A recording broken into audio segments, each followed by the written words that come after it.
সালাউদ্দিনকে নিয়ে এনসিপি নেতার বক্তব্যে উত্তাল কক্সবাজার। নির্বাচন নিয়ে কোনো অনিশ্চয়তা নেই বলছেন প্রেস সচিব। গোপালগঞ্জে জনমনে আতঙ্ক, গ্রেপ্তারের সঙ্গে বাড়ছে কারফিউ।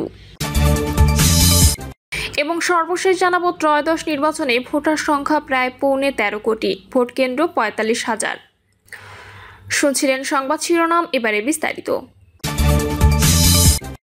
সালাউদ্দিনকে নিয়ে এনসিপি নেতার বক্তব্যে উত্তাল কক্সবাজার।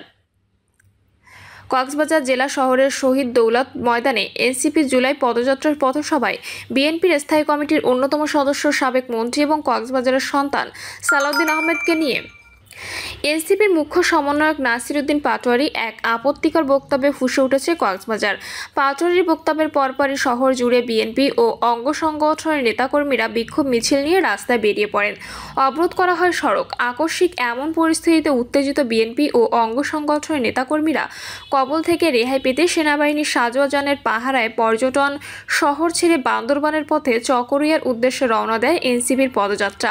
কক্সবাজার শহর থেকে চকরিয়া পর্যন্ত কক্সবাজার চট্টগ্রাম মহাসড়কের ঈদগাহ উপজেলা বাস স্টেশন এবং চকরিয়া উপজেলা বাস স্টেশন এনসিপির পৃথক পথসভা নির্ধারিত থাকলেও কোনো সভা আর করতে পারেননি এনসিপি নেতারা। এমনকি সেনাবাহিনীর সাজোয়া যানের পাহারায় এনসিপি নেতাদের দলটি চকরিয়ায় পৌঁছার আগেই বিএনপির ক্ষুব্ধ লোকজন পথসভার মঞ্চটি ভেঙে গুড়িয়ে দেয়। চকরিয়ায় বিক্ষুব্ধ লোকজন সড়ক অবরোধ করে রাখে। সেনাবাহিনী ও পুলিশ সড়ক অবরোধ ভেঙে দিয়ে ক্ষুব্ধ লোকজনকে ছত্রভঙ্গ করার জন্য লাঠিচার্জ করলে কয়েকজন আহত হন। এর আগে দুপুর 1:30টার দিকে কক্সবাজার জেলা শহরের শহীদ দৌলত ময়দানের মঞ্চে এনসিপির মুখ্য সমন্বয়ক নাসির উদ্দিন পাটোয়ারি বিএনপি নেতা সালাউদ্দিন আহমেদের নাম উল্লেখ না করে বলেন, আওয়ামী লীগের আমলে নারায়ণগঞ্জের বিখ্যাত গডফাদার ছিল শামীম ওসমান।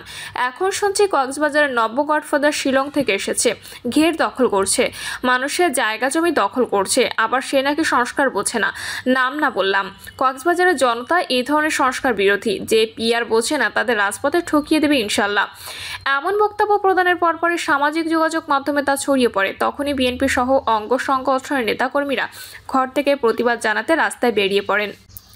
এনসিপি নেতারা সমাবেশস্থল ত্যাগ করার পরপরই ক্ষুব্ধ বিএনপি নেতাকর্মীরা এনসিপি সমাবেশস্থলে হামলা চালিয়ে ভাঙচুর করেন। এমনকি এনসিপির পদযাত্রা, ব্যানার, ফেস্টুন সব কিছুই গুড়িয়ে দেন। বিএনপি নেতাকর্মীদের বিক্ষোভের মুখে ততক্ষণে কক্সবাজার এনসিপি সমাবেশে যারা যোগ দিয়েছিলেন তারা সহ এনসিপির নেতাকর্মীরাও দ্রুত সরে পড়েন। নির্বাচন নিয়ে কোনো অনিশ্চয়তা নেই বলছেন প্রেস সচিব। নির্বাচন নিয়ে কোনো অনিশ্চয়তা নেই বলে জানিয়েছেন অন্তর্বর্তী সরকারের প্রধান উপদেষ্টা প্রেস সচিব শফিকুল আলম। তিনি বলেছেন, আপনারা নিশ্চিত থাকুন, চিফ অ্যাডভাইজার যেদিন নির্বাচনের কথা বলেছেন সেদিনই নির্বাচন হবে, একদিন পেছানো হবে না। সুষ্ঠু ও নিরপেক্ষ একটি নির্বাচন হবে। নির্বাচন নিয়ে কোনো অনিশ্চয়তা নেই। প্রেস সচিব বলেন, প্রধান উপদেষ্টা যে সময় বলেছেন সে সময়ই নির্বাচন হবে। নির্বাচনের জন্য যে পরিবেশ সেটা ঠিক করা হবে। সবার জন্য লেভেল প্লেইং ফিল্ড থাকবে। অতীতে যে কোনো নির্বাচনের তুলনায় ভালো নির্বাচন হবে। দেখবেন বর্ষার পরই সবখানে নির্বাচনী আমেজ ছড়িয়ে পড়বে। সংখ্যানুপাতিক প্রতিনিধিত্ব পদ্ধতিতে সংসদ নির্বাচনের বিষয়ে প্রেস সচিব বলেন, বিষয়টি নিয়ে সব রাজনৈতিক দল ও কমিশন কথা বলছে। গোপালগঞ্জে জনমনে আতঙ্ক, গ্রেপ্তারের সঙ্গে বাড়ছে কারফিউ। গোপালগঞ্জে এনসিপি সমাবেশকে কেন্দ্র করে সংঘর্ষের ঘটনায় এখনও জেলার সর্বত্র বিরাজ করছে থমথমে অবস্থা, জনমনে আতঙ্ক। আবারও বাড়ানো হয়েছে কারফিউর সময়। এদিকে টানা 3 দিন পর এই দিন সকাল 6টা থেকে কারফিউ শিথিল থাকায় কাঁচাবাজার এবং বিভিন্ন নিত্য প্রয়োজনীয় দোকানে সাধারণ লোকজনের সমাগম বেড়েছে। অভ্যন্তরীণ সব রুটে যান চলাচলের অনুমতি থাকলেও কোনো রুটেই যান চলাচল করতে দেখা যায়নি। তবে শহরে ব্যাটারি চালিত রিক্সা, ভ্যান, ইজি বাইক এবং 3 হুইলারের চলাচল ছিল চোখে পড়ার মতো। অবশ্য যাত্রীর অভাবে সেগুলো রাস্তার পাশে অপেক্ষারত অবস্থায় দেখা যায়। গোপালগঞ্জ থেকে বিভিন্ন জেলায় দূরপাল্লার হাতে গোনা কয়েকটি পরিবহন ছেড়ে গেলেও বেশিরভাগ পরিবহন কাউন্টারে তালা ঝুলছে। এ বিষয়ে রিক্সা চালক নজরুল ইসলাম বলেন, সারাদিন রিক্সা চালিয়ে 80 টাকা ইনকাম হয়েছে। এই টাকা দিয়ে চাল কিনবো না তরকারি কিনবো সেটা বুঝতে পারতেছি না। বাড়ির সবাই আমার দিকে তাকিয়ে আছে। এভাবে চলতে থাকলে আমাদের না খেয়ে মরতে হবে। ইজি বাইক চালক তমাল গাজী বলেন, সকালে বের হয়েছি, রাস্তায় যাত্রী নেই বললেই চলে। এখনও গাড়ি ভাড়ার টাকা ওঠেনি। বাজারের অধিকাংশ দোকান এবং মার্কেট বন্ধ থাকার বাইরে থেকে লোক শহরে আসছে না, তাই যাত্রীর চাপ অনেক কম। অন্যদিকে শনিবারও গোপালগঞ্জে বিভিন্ন ব্যাংকের শাখা এবং বুথ বন্ধ ছিল, ফলে বিপাকে পড়ছেন গ্রাহকরা। বিকাশ, নগদ সহ অন্যান্য অনলাইন ব্যাংকিং সেবা চালু থাকায় দোকানগুলোতে ছিল ভিড়। ব্যাংকিং সেবা নিতে আসা ইলেকট্রনিক্সের স্বত্বাধিকারী সোহেল খান বলেন, আমাদের ইন্টারনেট এবং ইলেকট্রনিক্সের ব্যবসা, প্রতিনিয়তই আমাদের অনলাইন ব্যাংকিং সেবা নিতে হয়। বুথ বন্ধ থাকায় CRM এর মাধ্যমে টাকা পাঠানো যাচ্ছে না, ফলে আমাদের অর্ডারকৃত মাল আটকে আছে। এতে আমাদের প্রায় কয়েক লাখ টাকার ক্ষতি হবে। অন্য এক ব্যক্তি বলেন, আমার ছেলে রাজশাহী বিশ্ববিদ্যালয়ে পড়ে, বিশেষ প্রয়োজনে তাকে টাকা পাঠানো দরকার, কিন্তু ব্যাংকিং সেবা বন্ধ থাকায় পাঠাতে পারিনি। বিকাশে সামান্য কিছু টাকা পাঠাতে পেরেছি। বেশিরভাগ দোকানে এজেন্টের ব্যালেন্স নেই। তবে সকালে কাঁচাবাজারে লোকজনের সমাগম ছিল চোখে পড়ার মতো। প্রতিটি পণ্যের দাম ছিল ঊর্ধ্বমুখী। অনেকেই কাঙ্ক্ষিত সবজি কিনতে না পেরে বাজার ছেড়েছেন। দাম বাড়ার কারণ হিসেবে দোকানিরা বলছেন, বাইরে থেকে মাল আসছে না, তাই সব পণ্যের দাম বেশি। প্রতিটি সবজির দাম কেজি প্রতি 10 থেকে 30 টাকা এবং পর্যন্ত বৃদ্ধি পেয়েছে। এ বিষয়ে ফল ব্যবসায়ী নিতাই চন্দ্র বলেন, আমি মঙ্গলবার রাতে 1 ট্রাক আম নামিয়েছি, কিন্তু বুধবার ঘটনার পর থেকে বাজার বন্ধ থাকায় অর্ধেকের বেশি আম নষ্ট হয়ে গেছে। এভাবে চলতে থাকলে আমাদের পথে বসতে হবে।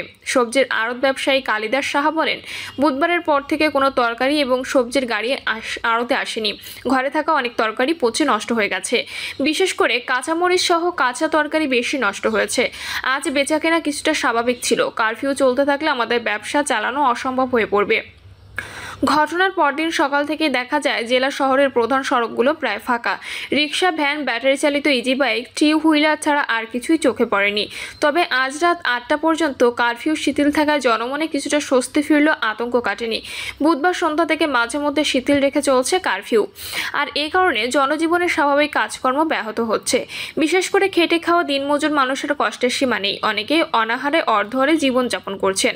সরকারি এবং বেসরকারি চাকরিজীবীরা পড়েছেন চরম বিপদে। বিশেষ করে বেসরকারি চাকরিজীবী এবং প্রতিষ্ঠানের কর্মচারীরা কাজের জন্য বের হলে পড়তে হচ্ছে বাধার মুখে।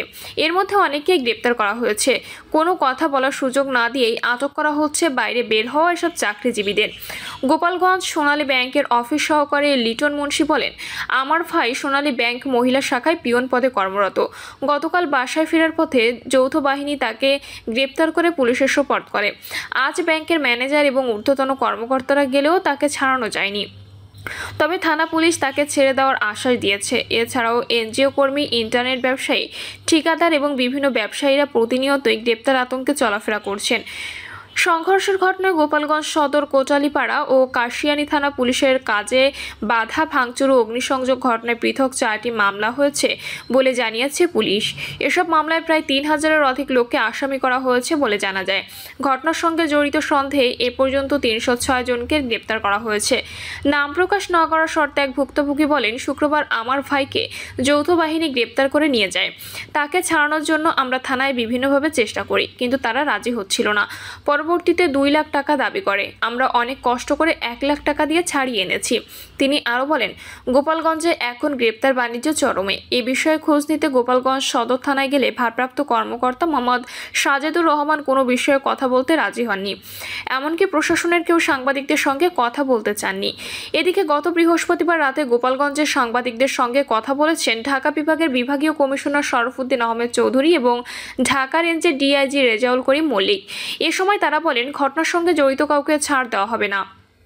অভিযান অব্যাহত থাকবে। অনেক আসামি এখনও গোপালগঞ্জে লুকিয়ে আছে। তাদের খুঁজে বের করে আইনের আওতায় আনা হবে। তাদের এই হুঁশিয়ারি এবং গ্রেপ্তার কার্যক্রম জনমনে আতঙ্ক সৃষ্টি করে।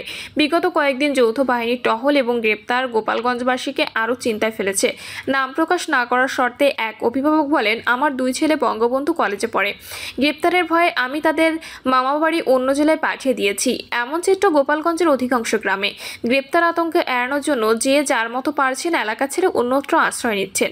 পরিবারের একমাত্র উপার্জনক্ষম ব্যক্তি দূরে থাকায় সমস্যায় পড়েছেন অন্য সদস্যরা। প্রিয় দর্শক, এই ছিল এখনকার সর্বশেষ সংবাদ। আপডেট সব সংবাদ পেতে চ্যানেলটি সাবস্ক্রাইব করে বেল আইকনটি ক্লিক করে রাখুন।